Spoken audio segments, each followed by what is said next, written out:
For decades, the traditional medical approach to menopause has essentially been, well, it's basically been, hey, your body's estrogen factory is shutting down, here's a fan, good luck. Yeah, just wear layers. Right.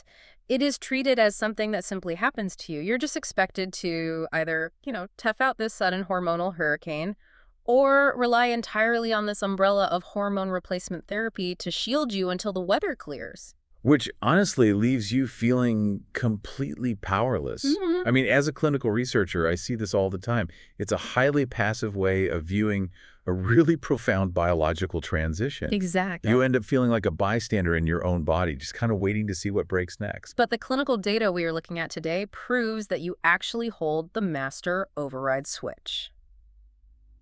Welcome to the Deep Dive, everyone. I'm your host, and our mission today is to answer one really vital question. What are the most effective dietary changes to help manage perimenopause symptoms? And we have some incredible data to go through today. We really do. We're pulling from this massive stack of recent clinical trials, the British Dietetic Association guidelines, and some really comprehensive medical reviews, because the research reveals something super empowering for you as the listener. It really is. What you put on your plate actually dictates exactly how your body processes those changing hormones. Right. But to understand how to take back that control, we have to establish what is physically happening to the foundation first. Okay, lay it out for us. So perimenopause is basically the runway leading up to menopause. And menopause itself is officially defined as the point when menstruation has ceased for 12 consecutive months. 12 months, right. Yeah. But this perimenopausal transition, this runway, it isn't just a brief hiccup. It lasts anywhere from 4 to 7 years. Wow. And for some women, up to 12 years. 12 years of a hormonal roller coaster. A completely erratic roller coaster. Yeah. And it's driven by 3 massive shifts. First, you have these really wild fluctuations in estrogen. It's not a smooth drop, it's up and down. Right. Second, you have declining levels of progesterone. And third, and this is the big one, your brain is desperately shouting at your ovaries to produce more estrogen. Like an alarm going off? Exactly. Yeah. It's pumping out follicle-stimulating hormone, or FSH, like a blaring chemical alarm bell. And that alarm is partly what throws your body's temperature regulation into total chaos. Because it messes with the thermostat, right? Yeah, it disrupts the hypothalamus, which is the brain's literal thermostat, and that is what triggers the hot flashes and the night sweats. Which is just miserable. It is. And on top of that, the falling estrogen removes the cardiovascular protection you've relied on for decades, and it drastically accelerates the breakdown of your bone density. Okay, so if the goal here is to stop this inflammatory chaos, we obviously can't just spot treat with like a random supplement you bought online. No, absolutely not. We have to look at the environment where hormones are actually processed, which completely changes how we view the Mediterranean diet. I mean, we usually think of it purely for heart health, Right, olive oil and wine for the heart. Exactly. But researchers recently looked at this, and they found that postmenopausal women who ate a modified Mediterranean-style diet nearly wiped out their vasomotor symptoms. The numbers in that study are just staggering. They really are. It was a study of 149 women, and they saw this massive sweeping reduction, 80% less likely to have severe hot flashes and night sweats, plus an 83% drop in severe sexual symptoms like vaginal dryness. And the underlying mechanism making this diet so effective is just phenomenal. The Mediterranean diet is it's abundant in plant-based, highly anti-inflammatory foods. So the fruits, vegetables, whole grains, legumes, and healthy fats. The good stuff. Right. And that specific combination of high-fiber, diverse food is the primary fuel source for your gut microbiome. Okay, let's unpack this for a second, because the jump from, eating a plate of lentils to suddenly having fewer hot flashes isn't exactly obvious to most people. It sounds like magic, but it's pure biology. Right, so what is the actual mechanism there? Because from what I am seeing in these medical reviews, there's this thing called the estrobolome, and it's basically acting like a hormone recycling plant located right inside your gut. That is the absolute perfect way to visualize it. Really? Yeah. So when your liver processes your circulating estrogen, it packages it up tightly to be excreted from the body. It thinks it's done with it. Let's take it out the trash. Exactly. But the bacteria in your estrobolome, they produce a very specific enzyme that unpacks that trash. They uncouple the estrogen, which allows it to be reabsorbed back into the bloodstream when your body desperately needs it. Oh, wow. So if that recycling plant is fully staffed with diverse, well-fed bacteria from that Mediterranean diet, your estrogen levels stay much more balanced. Yes, even as your ovaries are slowing down their own production. Because you have a backup system smoothing out the drops. But if the plant is understaffed because of a poor, low-fiber diet, the hormones just run wild. They either accumulate dangerously or they just get flushed out improperly.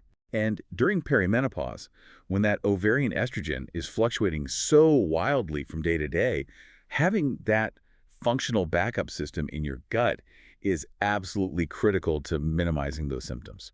I do wonder, though, is there one single perfect microbiome profile that every woman going through this should try to achieve? Like, should we all be chasing a specific ratio of bacteria? That's a great question, and the clinical guidelines clarify that no, there is no single ideal composition across all geographies. Oh, really? Yeah, a healthy, fully functioning gut profile for a woman in Japan looks quite different than one for a woman in Italy or the UK. It's just generations of regional diets and genetics. That makes sense. But the universal constant across all geographies is diversity.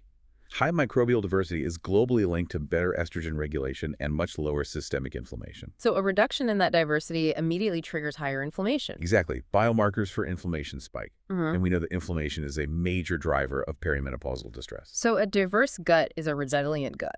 And knowing that this bacterial recycling plant is basically the command center for hormone processing, it perfectly explains one of the most confusing puzzles in menopause nutrition, which is plant estrogens. Ah, yes, the phytoestrogen puzzle. Right, because we constantly hear that things like soy work absolute miracles for some women, but then others eat like tofu every single day for a year and don't feel a single difference. It all comes down to the raw materials you're giving that gut bacteria. So phytoestrogens are plant compounds.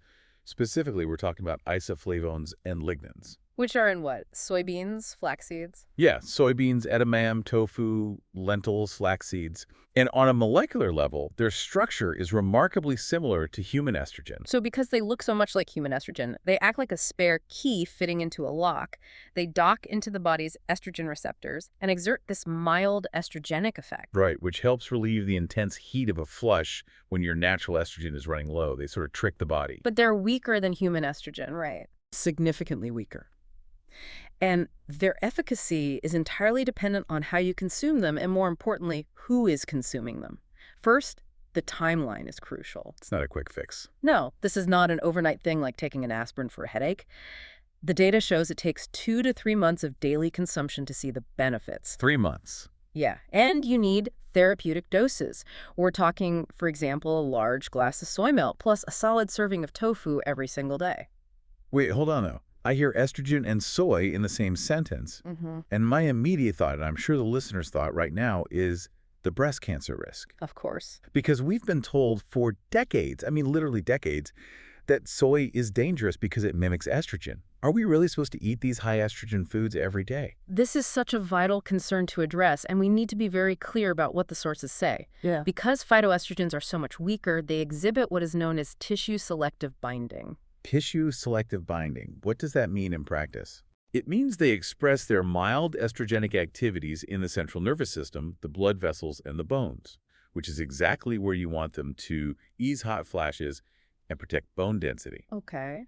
But they do not stimulate the breast or the uterine tissue in the same way human estrogen does. Oh, wow. In fact, clinical studies actually suggest they may even have a protective anti-estrogenic effect when your body's natural estrogen levels spike too high during those erratic swings. So for the general population, they are incredibly safe and potentially even protective. They are.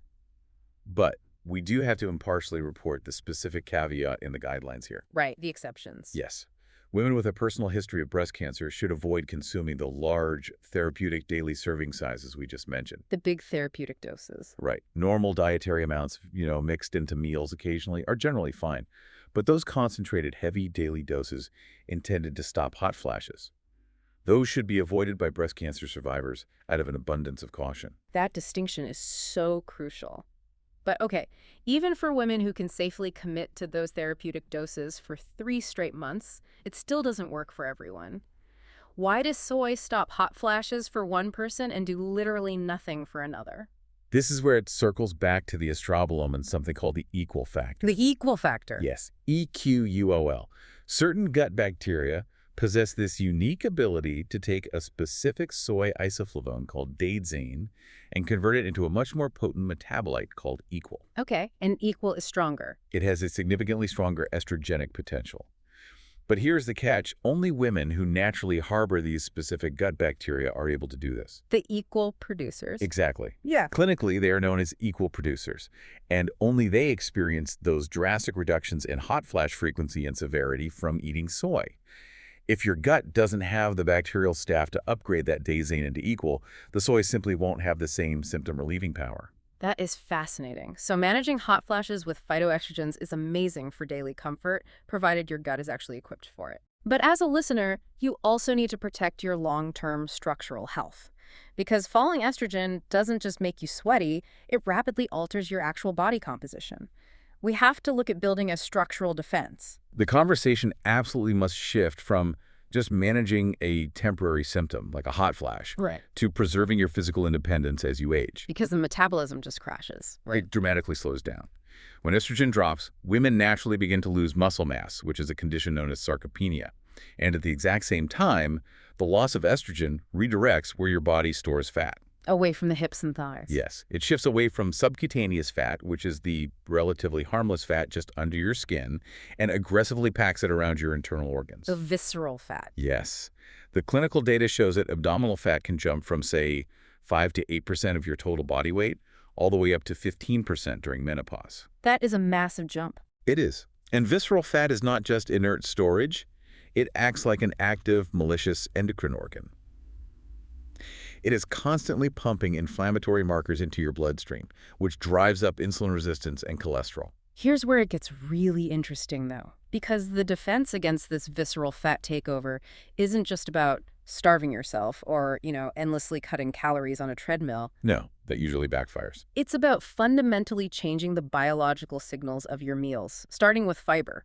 We usually just think of fiber for, keeping digestion moving. Sure, keeping things regular. Right. But in perimenopause, it actually acts like a metabolic sponge. The clinical trials demonstrating this are just remarkable. Researchers tracked postmenopausal women who simply added 8 grams of a highly soluble fiber, specifically psyllium husk, to their daily routine. 8 grams isn't even that much. No.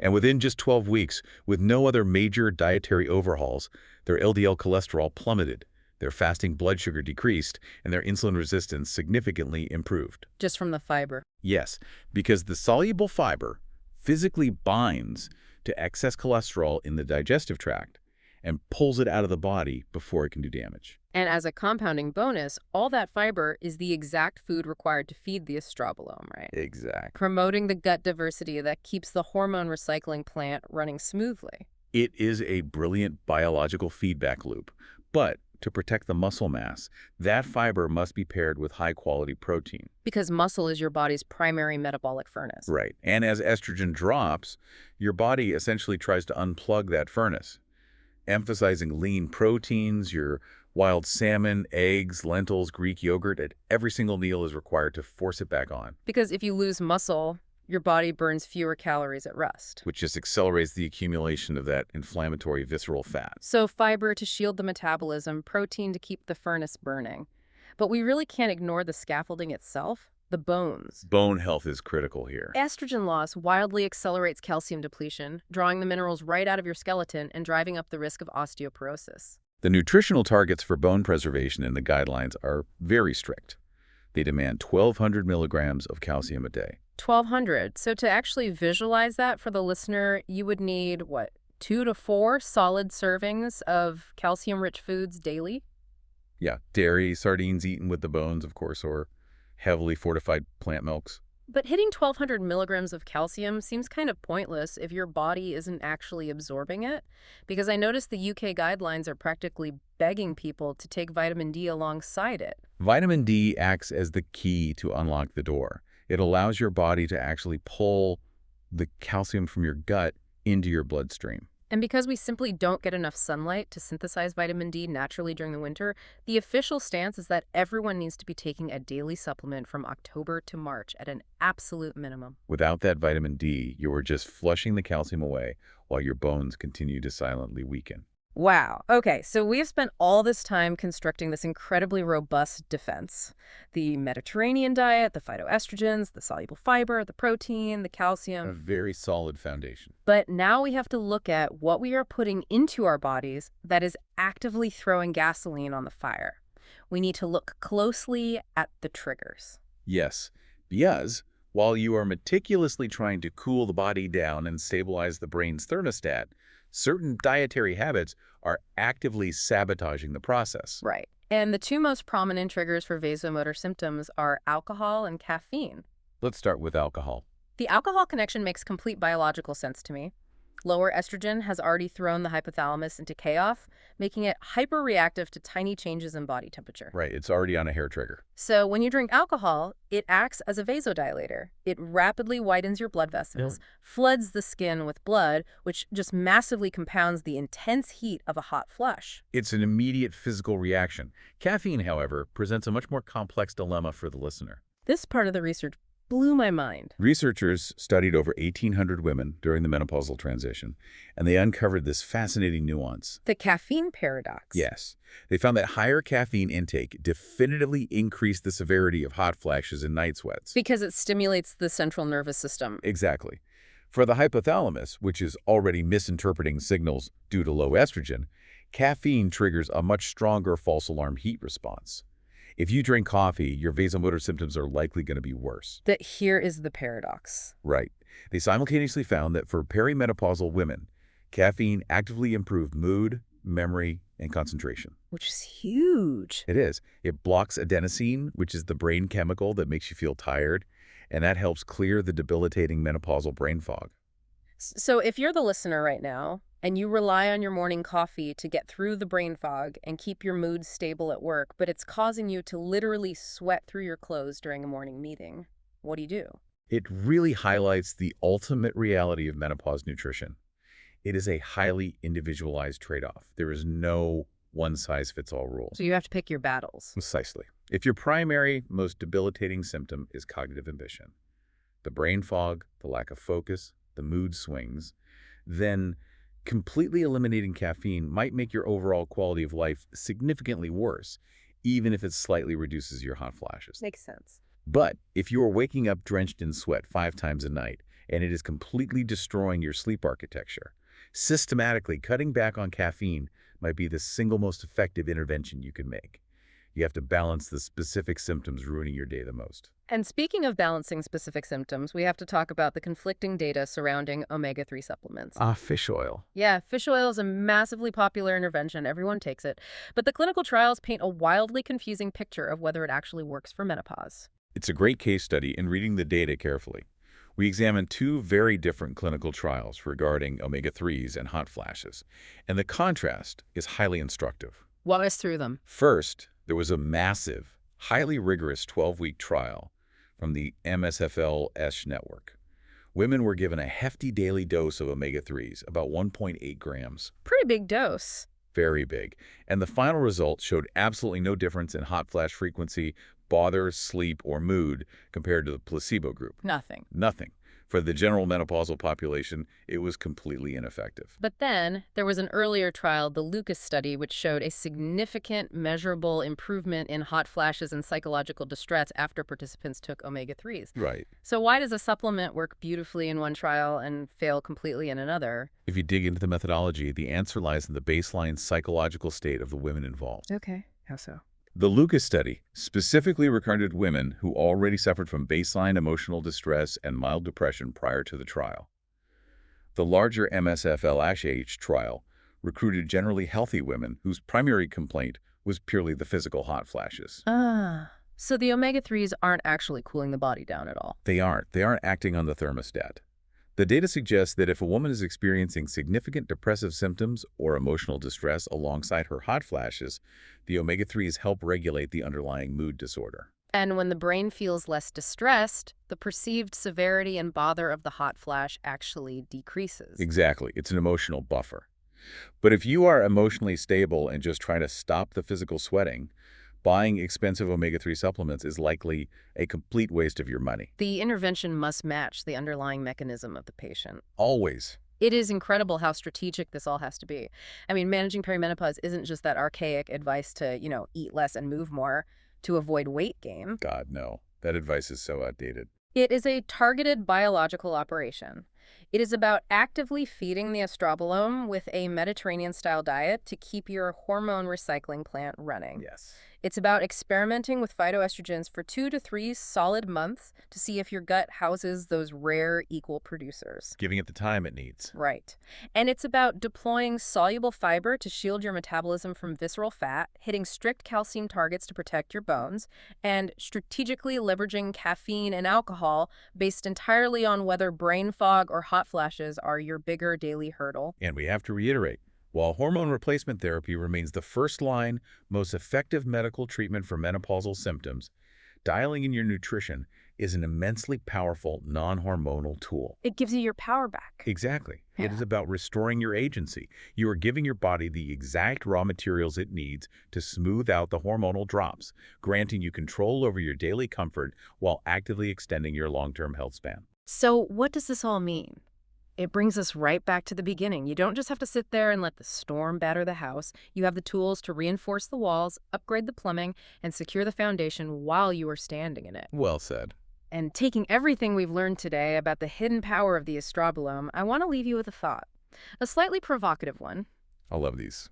If our unique gut bacteria are the ultimate deciders of how well we process plant estrogens and how smoothly we regulate our own internal hormones, imagine what the near future of women's healthcare looks like. It could be revolutionary. Could the standard protocol for a woman turning 40 soon shift away from just, tracking her periods on a phone app and move toward mapping her exact gut microbiome? Oh, wow. Imagine your doctor analyzing your specific bacterial strains to prescribe a highly personalized, custom-tailored probiotic designed to fully staff your estrobolome and completely smooth out the perimenopausal transition before the very first hot flash even begins. That completely shifts the paradigm.